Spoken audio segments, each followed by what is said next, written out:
So I just wanted to actually put a picture together, just how everything actually that we have been talking about. And of course, one of the concerns is that really there are a lot of partitioned apps, there are a lot of partitioned platforms, and everybody is sort of doing their things their own way, as Alex pointed out. So really, as actually Hani showed a picture from Xerox, and there are other companies and there are other systems, really, at the end of the day, somebody has to actually integrate this whole thing together, right? So at least at a city level or at a university level, what you would really have is actually this integrated platform that actually has all the different data. It has all the different partners. It provides APIs. There are multiple applications, different people using. And on top of that, you actually build different mobility service. So for a quick example, a service might actually look something like this. So if you're actually visiting Nashville, you might actually be able to rent an electric vehicle at one location. In that electric vehicle, it might actually be autonomous. It might actually tell you the directions that you need to go to your place, but it might also be considering what other people are doing, right? So effectively, it's going to try to distribute the demand on different roads, right? And at the end of the day, it is actually going to take you to the place you are going. The data that it is going to collect is going to be made available to other platforms, other apps, for example. And at the end of the day, this could really also actually integrate into the energy grid of the city. So for example, it might actually incentivize you to drop the EV, the autonomous EV, slightly at a different location rather than the location you want, because there might be an additional energy load in a particular area. Now, this is not an application demo that Nashville is building. I threw this together with a student of just hypothesizing what might a scenario look like, right? So this is a futuristic scenario, but it might be good to actually think about this, how to actually make it work, how to make it happen. So clearly, one of the questions that is going to be the reason that scenario actually makes sense, because it's not really auto-oriented, it's really people-oriented. So it's about the people that are actually coming into your community, people who are coming into the campus. How do you actually move away from just the thoughts of that you want to actually create an autonomous vehicle, you want to create a public transit, but really, as earlier Hani was saying that you're really providing a total design experience, right? You're providing a total experience, and it's really about the people. So how are you making this integrated technology that has so many data really people-oriented? Now, the other problem that also comes in, if you create this kind of technology, if you create this kind of integration, how do you make it sustainable? Who really pays for it? Right? This is actually one of the fundamental questions that comes in when you actually talk in smart and connected communities workshops or conferences. Who is responsible for this, right? The biggest challenge comes in, we come in with a 3-year NSF grant, we build something, and then we are gone. Who takes care of it after that 3 years, right? Big problem. The other really thing is to actually think about how this kind of integration would actually, if it is people-oriented, is it really going to help with things like the challenges like gentrification, right? So these are just some high-level questions, and specifically, this people-oriented design, this people-oriented culture is also really at the heart of the future view concept, right? Because that really is what the future view is for, how people are coming in, right? So I'll just like Eric to say a few words. Okay, and I am just going to this time say just a very few. I thought you teed that up terrifically, and when we were working together on what some of the big topics would be that we wanted to touch on, I know I weighed in on these because these are the ones I mostly do not have even a great theory on, but know that they're really, really important. We know that technology and the appropriate kinds of technology platforms that are ideally scalable and flexible and can ideally anticipate some of the inevitable changes in environments would be something that we start to experiment and implement here at Vanderbilt, and that all sounds great, and that is our aspiration. But where I get worried at night is I say to myself, what if we make the wrong choice? And I think some of it comes back to really underscoring that we have to approach these solutions in an incremental way with a spirit of experimentation, once again, where we harness the wherewithal and the knowledge of our students, our faculty, and our staff to try things out while keeping deeply aware of things that are going on with the city, the region, and frankly, all around the country so that we can grow and develop. But specifically what some of those choices are that we should make, I don't know. And then the real-time information, I think I'll leave that to some of the experts in this room. And we've talked about some of the elements of how do you measure, what are the appropriate metrics, et cetera. And then as Nashville grows and expands, I think that mobility on demand, I think it just becomes, frankly, more and more necessary. So with that, I think this is, again, really important to campus, and I'm mostly here to listen to people who know a lot more about these issues than I do, and hopefully walk away with some ideas that can help us implement our vision, and a vision that coincides with that of the region. So one thing I'd like to hear from Dan, because MTA is really actually starting a pilot on mobility on demand. So specifically, when you actually are working through this project and you're thinking about it, how are you handling the sustainability and the people-oriented nature of this concept? So we're looking, I'll give a little rundown of what we're looking to do this spring first, and then kind of talk to some of those pieces. So we're working with a couple of partners, including with Dr. Charlotte Fry from Demand Trans, as well as technology transportation service company called Transload, to do a couple of mobility on demand pilots this spring using our own vehicles. They're paratransit vehicles or 14-passenger vans or wheelchair accessible, putting technology on board that enables automated dispatching so that as trip requests come in through smartphones or even through a call-in center where a dispatcher would enter the request into an online platform, those trips automatically get dispatched to the nearest vehicle. And we would also be doing ride sharing or ride grouping where people that are heading at similar times towards similar destinations within an overall service zone would be paired together. The idea being to address first and last mile connectivity issues primarily.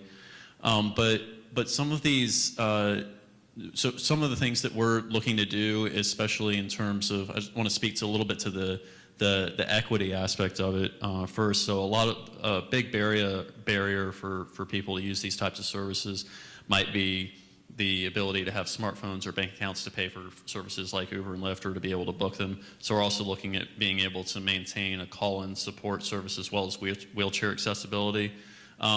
But then talking to the sustainability or long-term goals of how this project is able to be continued moving forward and how it stays people-oriented rather than just a technology demonstration.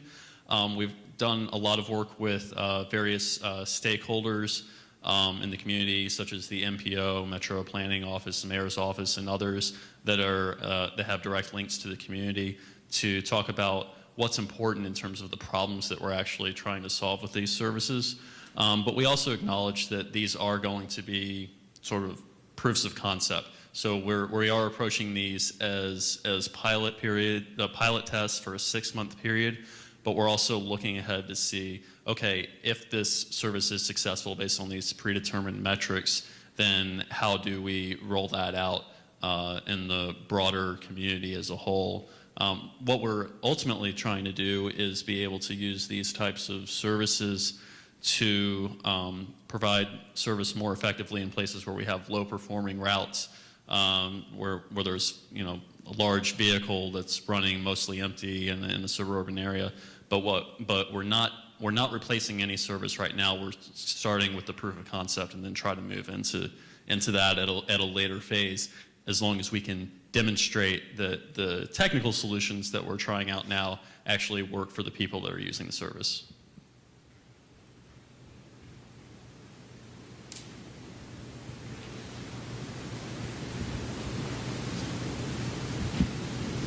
Has anybody has any other question or comments on what Dan said? How are you deciding on how many vehicles to include in the demonstration?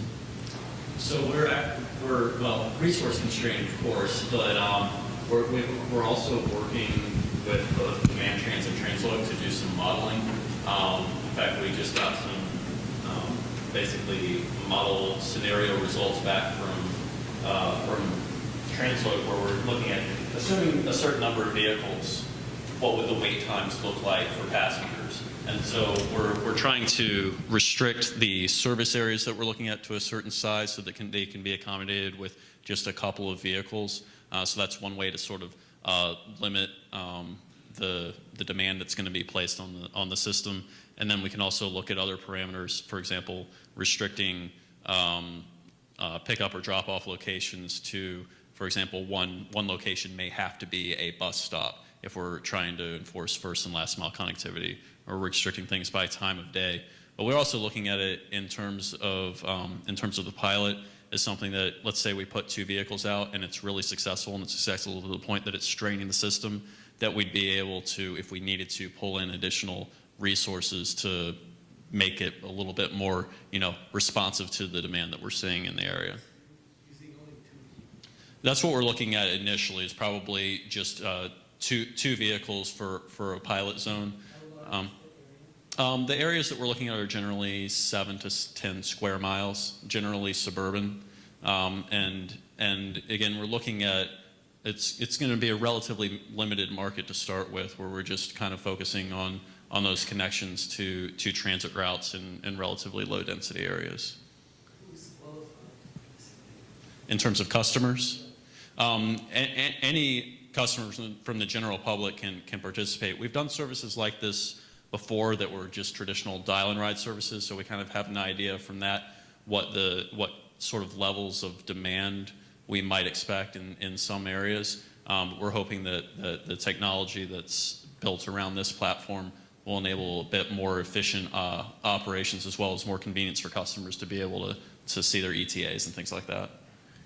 Could you elaborate a little, Dan, on what kind of technologies you all are using and what data you intend to collect?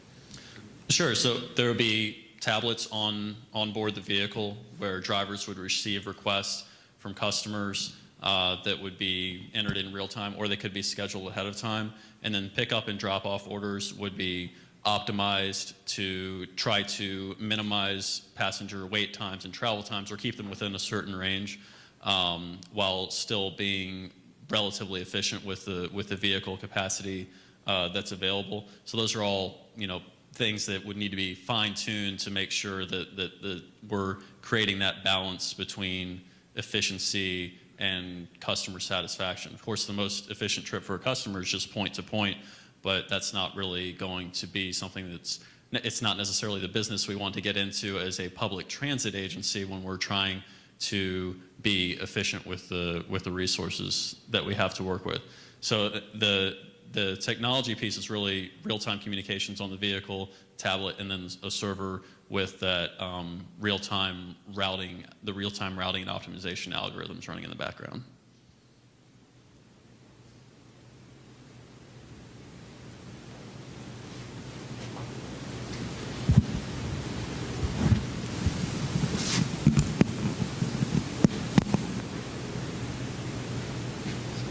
Are there any other comments? So did you optimize as the call, you re-optimize as the call is setting in?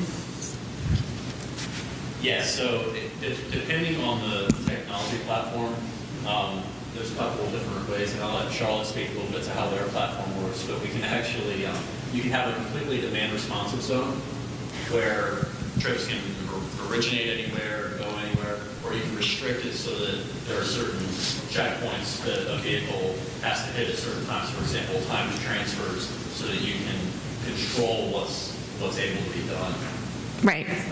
Yes, yeah, exactly. It's Dan described it really well, so we can constrain the vehicle to be at certain locations at certain times, like at a bus stop or a mobility hub, so that we know we're driving people to use the service where we know that there's demand for it and where it can be reliably served, and then we collect data about trip patterns so that we can be confident that we're going to be providing a high level of service to customers as they request it.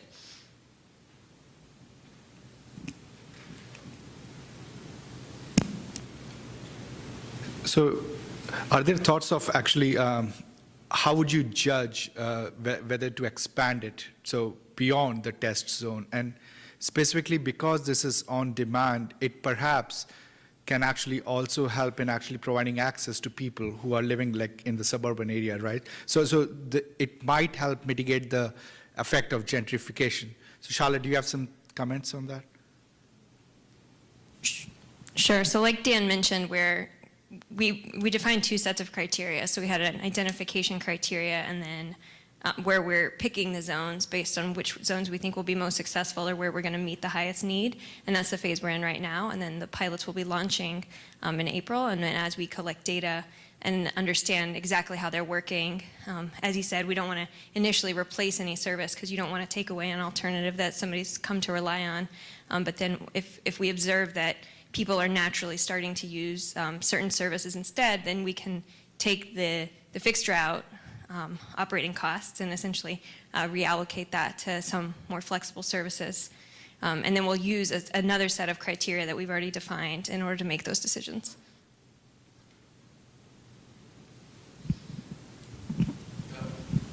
If I could ask another question of Hani, Alex, and Lillian, since you come from 3 different cities, right, and you work with your individual cities, so what kind of technologies have you been able to transition, say, from your labs or research areas into, say, the city facilities, and how has that helped you in terms of developing services?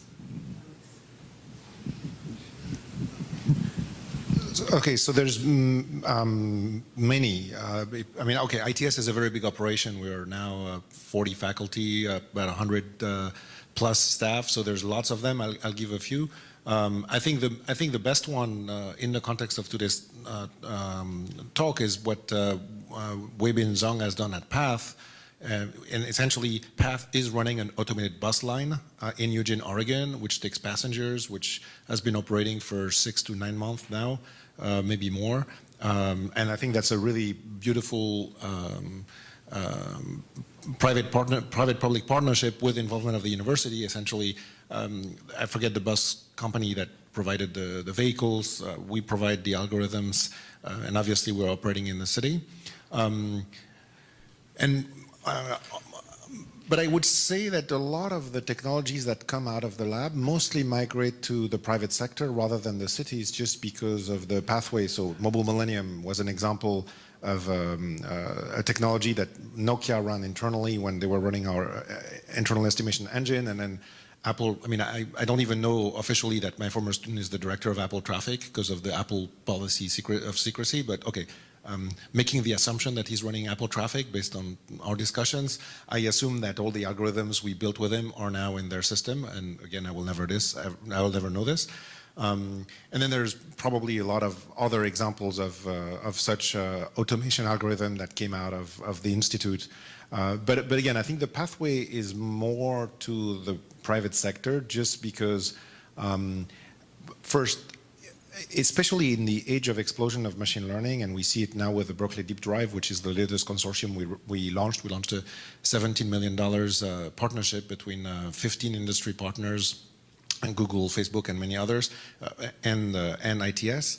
They are the main customers. Essentially, they pay for research, and they also have research teams that are at the forefront of machine learning that are able to take what we build at ITS, which is a natural pathway, and you can view the public sector as really a consumer of the result. I would say that the interaction with the public sector is more on the level of analysis, because then we can run simulations to show the effect of technology and policy on what they're doing. But for the technology path, it's more through the private sector. And I don't know if your experience at Northwestern is similar or different. So these are very good points. It seems that it's a three-legged stool instead of two. Yeah, we've taken, what we've deployed with agencies has been mostly software for either analysis or for real-time estimation prediction. So we currently have our traffic real-time estimation prediction system running in Kansas City. in their traffic management center. And it's been, it's a demonstration project with Federal Highway where they have combined weather forecasting with traffic forecasting into a single platform that runs in real time. And Kansas City was the city that was willing to work with the team. Similarly for Chicago Planning Agency, they've taken dynamic traffic assignment tools that we've developed and integrated those with the activity-based demand models that they're using.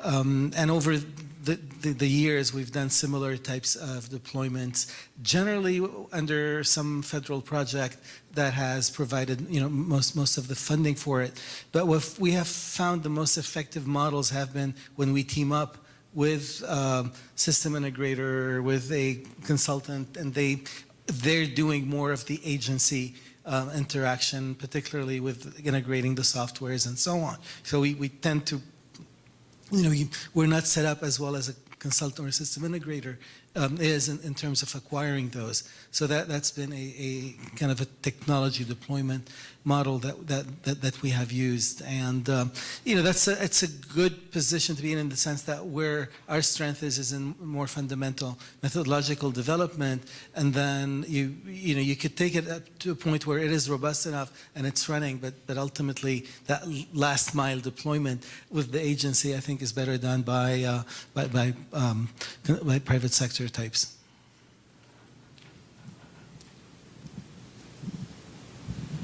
Well, I've only been in this business for about a year, so not too much. But I would agree. I mean, most of the stuff that I've been doing in Seattle is more on the analysis side, recommendations, things like that. And we certainly have been the impetus for some RFPs that have come out. But yeah, I don't think that, and I don't foresee any technology transfer in the near future. There are other folks at UW, and there's a track center, which is much like PATH, and Yinghai Wang in the civil department, who interact more directly with WashDOT and the Seattle Department of Transportation. And they may have had some tech transfer opportunities, particularly on the sensor development side, but I'm not completely aware.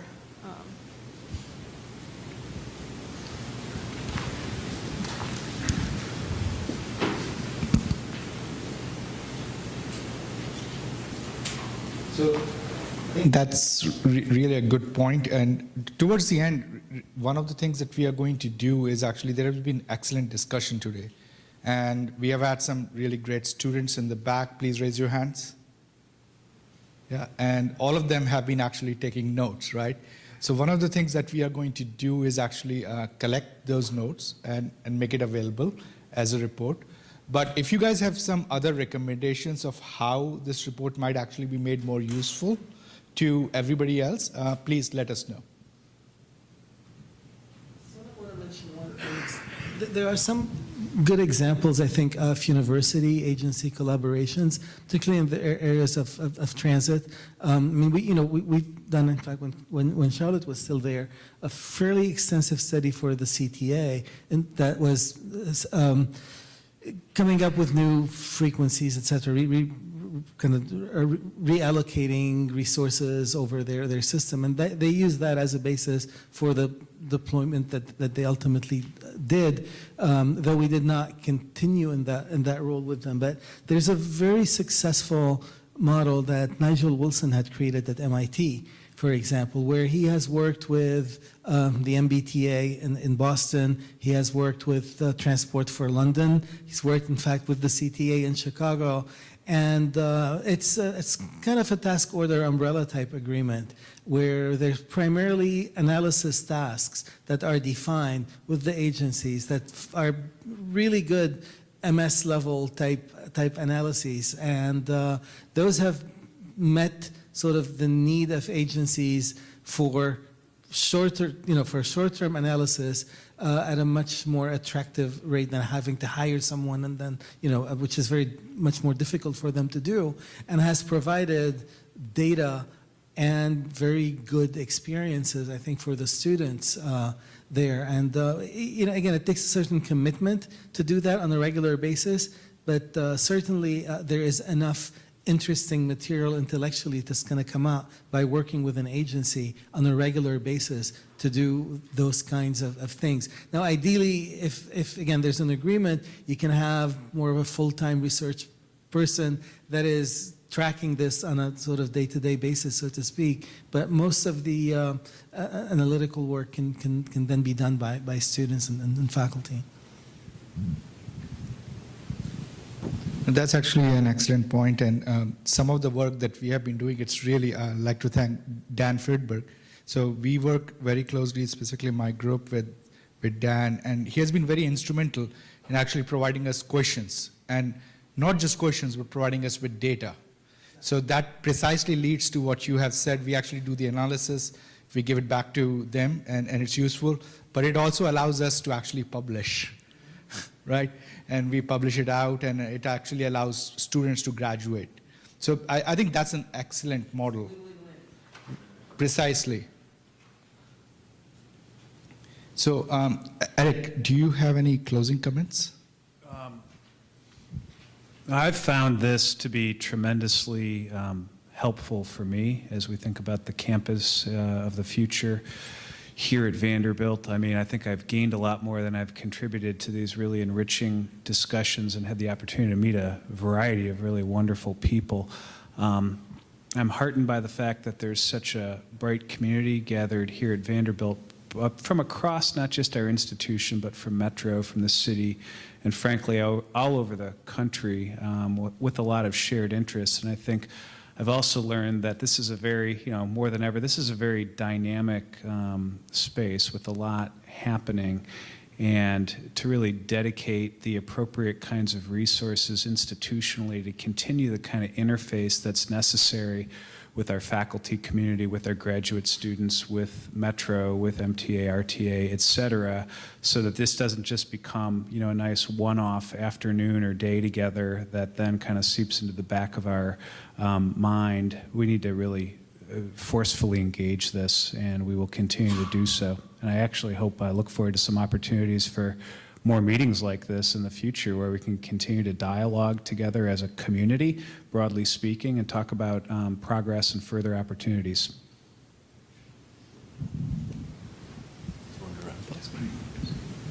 Greg, is there something you'd want to add? No, I don't think so.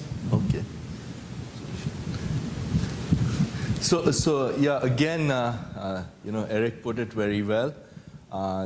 I think a few things we should think of are between now and the next meeting, are there a set of concrete things that we can think of that we should try and accomplish that sort of justifies us or motivates us to have the next meeting? We don't have to decide that right now, but we should think about it. All of the stakeholders, everyone here is present. We should continue to brainstorm about this. And I entirely agree with Eric. So this was very illuminating for all of us, right? And thanks to all of you for taking the time to attend